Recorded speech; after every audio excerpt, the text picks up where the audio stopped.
ఒకటో తారీఖు ఒకటో తారీఖు అంటే గత ప్రభుత్వంలో ఇంకా పెన్షన్లు రావు, ఉద్యోగస్తులైతే మాకు జీతాలు పడవని హోప్స్ వదిలేసుకొని ఎవరి పని వాళ్ళు చూసుకునే వాళ్ళు. కానీ ప్రతి నెల ఈ ప్రభుత్వం వచ్చిన తర్వాత ప్రతి నెల ఒక పండుగ వాతావరణము మనము అన్ని గ్రామాలలో, అన్ని టౌన్లో, అన్ని వార్డులలో చూస్తున్నామంటే దానికి కారణము ఒకటో తారీఖు అంటే ఒకటో తారీఖు మాకు పెన్షన్ వస్తుంది, ఒకటో తారీఖు అంటే ఒకటో తారీఖు కల్లా మాకు జీతాలు పడతాయి అనే ఒక భరోసా ఈ రోజు ఈ ప్రభుత్వం ఇవ్వడం జరిగింది. గతంలో 200 రూపాయలు పెన్షన్ నుంచి ఒకేసారి 2000 రూపాయలు పెన్షన్ పెంచిన నాయకుడు చంద్రబాబు నాయుడు గారు. ఆ 2000ను 3000 చేస్తానని చెప్పి జగన్మోహన్ రెడ్డి గారు 5 సంవత్సరాల్లో 3000 అప్పుడింత అని అడుక్కు తినేలాగా అందరూ వెళ్ళి అడిగితే గాని ఆయన ఎలక్షన్ టైంలో 3000 చేయలేని పరిస్థితి. ఈ రోజు చంద్రబాబు నాయుడు గారు 4000 రూపాయలు పెన్షన్ పెంచుతామని చెప్పినాడు. చెప్పిన మాట ప్రకారంగా కూడా ఎన్నికలు అయిపోయిన వెంటనే ముఖ్యమంత్రిగా హోదాలో కుర్చీలో కూర్చున్న వెంటనే పెన్షన్ 4000 రూపాయలకి ఒకేసారి పెంచి శభాషణని ప్రజలందరితో కూడా అనిపించుకోవడం జరిగింది. వికలాంగులకి 6000 రూపాయలు పెన్షన్ చేసినాడు. అదే విధంగా మంచం నుంచి లేలేని వాళ్ళు, బెడ్డిడెన్ వాళ్ళకి 15000 రూపాయలు పెన్షన్ చేసినాడు. ఈరోజు ఏ ఇంటికి పోయినా, ఏ గ్రామంకి వెళ్ళినా చంద్రబాబు నాయుడు గారిని ఒక దేవుడుగా ఇళ్లలో పూజిస్తున్నారంటే దానికి కారణము ఆయన చెప్పిన మాట ప్రకారము పనులు చేయడము కనపడుతున్నాయి. కాబట్టి ఈరోజు వైసీపీ నాయకులు అది ఓర్చుకోలేక, చూడలేక, ప్రజా ఆదరణ చూడలేక దుమ్మెత్తిపోయాలని చెప్పి తెలుగుదేశం పార్టీ ప్రభుత్వాన్ని, నాయకులని అసభ్యంగా అవాస్తవాలు మాట్లాడుతూ ఈరోజు వైసీపీ నాయకులు తిరుగుతున్నారు. అసలు వైసీపీ నాయకులు పిచ్చి పట్టినట్టు పిచ్చోల్లాగా ప్రెస్ మీట్లు పెడుతున్నారే తప్ప దాంట్లో ఏ మాత్రం కూడా ఈరోజు వాస్తవాలు వాళ్ళు మాట్లాడలేని పరిస్థితి. ఈరోజు నేను పెన్షన్ పంచడానికి ఆలగడ్డ ప్రాంతంలో టౌన్ లో శోభమ్మ కాలనీకి ఇక్కడికి రావడం జరిగింది.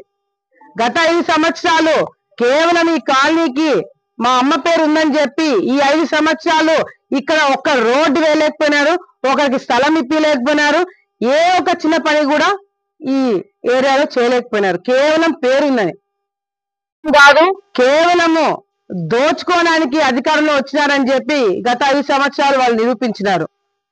నేను ఈరోజు ప్రజలందరికీ కూడా మాటిస్తున్నాను, ఆలగడ్డ నుంచి అమరావతి వరకు ప్రతి ఒక్క నియోజకవర్గం, ప్రతి ఒక్క గ్రామం, ప్రతి ఒక్క జిల్లా, ప్రతి ఒక్క వార్డు కూడా ఈ రోజు అభివృద్ధి చెందడానికి మేమందరం కూడా కృషి చేస్తున్నామని చెప్పి కూడా ఈ సందర్భంగా వాళ్ళకందరూ కూడా తెలియజేసుకుంటున్నాను.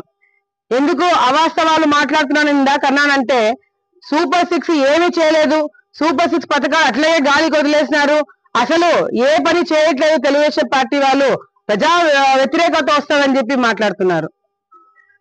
అసలు ప్రజా వ్యతిరేకత అంటే ఏందో మీరు ఆల్రెడీ రుచి చూసినారు. ప్రజలు మీకు ప్రతిపక్ష హోదా కూడా ఇవ్వకుండా మిమ్మల్ని ఇళ్లలో కూర్చోబెట్టినారు. మీరు ఈరోజు ప్రజా సమస్యల గురించి మాట్లాడుతుంటే మేము కాదు, మీడియా మిత్రులు కాదు, ప్రజలే మిమ్మల్ని చూసి నవ్వుతున్నారు. ఈరోజు ఆలగడ్డ ప్రాంతంలో మీరందరూ కూడా చూస్తున్నారు, ఈ శోభమ్మ కాలనీలోనే మీరు గత 5 సంవత్సరాలు రోడ్లు కానీ, కాలువలు కానీ, లైట్లు కానీ ఏ పని చేయలేదు. ఇప్పుడు మేము వచ్చిన తర్వాత దాదాపుగా 50 లక్షల రూపాయలు శోభమ్మ కాలనీకి పెట్టి రోడ్లు, కాలువలు, స్థలాలు, ఇల్లు దీన్ని మళ్ళీ చాలా గొప్పగా డెవలప్ చేసి మీ అందరు కూడా చేసి చూపెట్టడం జరుగుతుంది. ఇట్లా మొత్తము ఆలగడ్డ టౌన్ లో కాదు, తాలూకా మొత్తంలోనే అభివృద్ధి కార్యక్రమాలు జరగబోతున్నాయని చెప్పి సందర్భంగా తెలియజేసుకుంటున్నాం.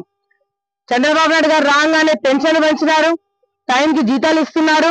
అదే విధంగా మరి గ్యాస్ సిలిండర్లు ఏదైతే ఉచితంగా ఇస్తామో అది ఇస్తున్నారు. ఈ సూపర్ 6 లో ఏమి కావాలో అవన్నీ కూడా మెల్లిమెల్లిగా ఒక్కొక్కటి జరుగుతుంది.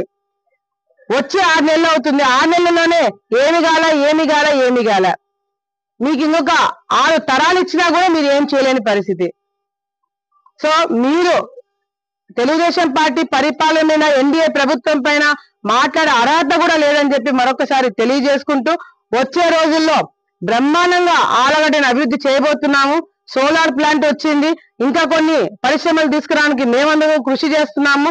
ఎక్కువ శాతం మన ఆలగడ్డ ప్రాంతంలో చదువుకున్న పిల్లలు పక్క రాష్ట్రాలకి పక్క దేశాలకి పోయి అవసరం పడకుండా మన ఊర్లోనే మన ఆలగడ్డలోనే దర్జాగా ఉద్యోగాలు చేసుకొని బతికేలాగా ఏర్పాటు చేస్తామని చెప్పి మరొకసారి తెలియజేసుకుంటూ, మరి ఆలగడ్డ ప్రజలందరూ కూడా నేను మరొకసారి ధన్యవాదాలు తెలియజేసుకుంటున్నాను. మీరు మమ్మల్ని నమ్మి మాకు ఓట్లేసి గెలిపించినారు. దాన్ని ఎక్కడ కూడా ఎవరు కూడా ఇబ్బంది పడకుండా అన్ని విధాలుగా కూడా అందరికీ న్యాయం చేసే బాధ్యత నేను తీసుకుంటాను. తెలుగుదేశం పార్టీ కార్యకర్తలు నాయకులు తీసుకుంటామని చెప్పి మరొకసారి ప్రజలందరూ కూడా తెలియజేసుకుంటున్నాము.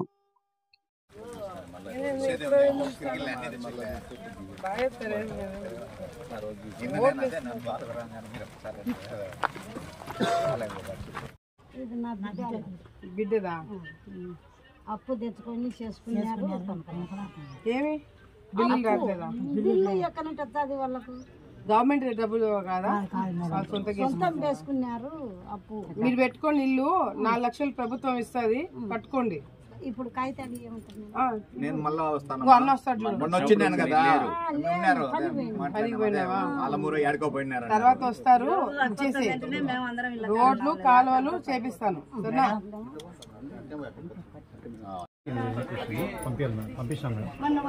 సోదరం డాక్టర్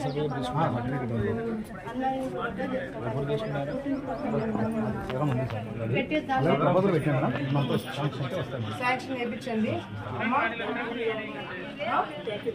బ్యాంక్ ఇవ్వండి, హాలా పెట్టిస్తలే. ప్రస్తుతానికి నీ పెన్షన్ 6,000 కాదు 15,000 పెట్టిస్తాను. పెన్షన్ పెంచమని చెప్తారు. ఇది నీళ్ళు కదా, కొడుకురా. రేపు మన వాళ్ళు ఇంటి తిరుగుతారు. స్థలం లేని వాళ్ళకి స్థలము, ఇల్లు కావాల్సిన ఇల్లు, పెన్షన్ పెంచిస్తారు. సరే ఇప్పిస్తారా పెద్దనా? ఇప్పిస్తారు. నేను మన వాళ్ళు రేపు వస్తారు, రాసివ్వు, నేను చేపించుకుంటాను.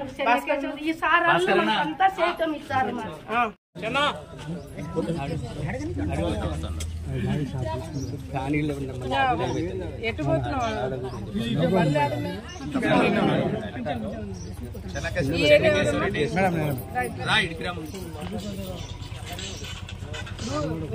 దేవతడు మీ మామ భర్తనా? భర్తకి ఏదో కొద్దిగా హెల్త్ బాగాలేదంట, మైండ్ కూడా ఇది. సదరన్ క్యాంప్కి వెళ్తే ఇచ్చారంట, పెన్షన్ పెట్టించుకో. 70 వస్తాడు. పెట్టిమని చెప్తలే. పెద్దానికి పెన్షన్ 15,000 మీదా పెన్షన్ 4,000. ప్రతి నెల టైంకి వస్తుంది కదా. నువ్వు అమ్మ ఫోటో నువ్వు లోపల పెట్టుకున్నావు, అమ్మ పేరు వీధికి పెట్టినాము. ఇంకా ఇక్కడ కాకపోతే ఏడేపిస్తారు రోడ్లు. ఫస్ట్ పెన్షన్ ఇదేనా? జాగ్రత్త, ఇల్లు కట్టుకో, రోడ్లు కాలువలు వేపిస్తున్నాను. ఇదా చూడొచ్చిందా? చెవుడు కళ్ళు అంటారు. మన ఇంట్లో నుంచి వచ్చిన మన ఇంట్లో ఇప్పుడేం నీకు